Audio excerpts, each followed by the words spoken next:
How to transfer group members from one group to another on WhatsApp.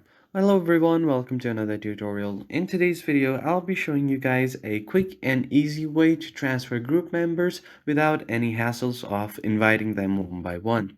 But before getting started, make sure to head down below to like the video and hit the subscribe button as well.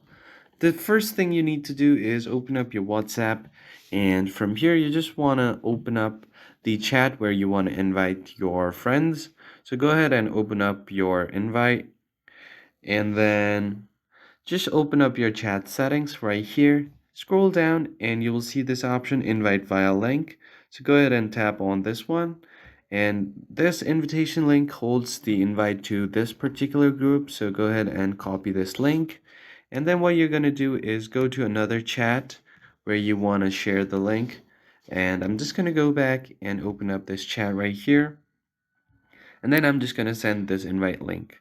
So what this will do is it will send the invitation link of the previous group, and whoever clicks this link will be transferred to the other group. So that is the most simplest way to transfer group members on WhatsApp.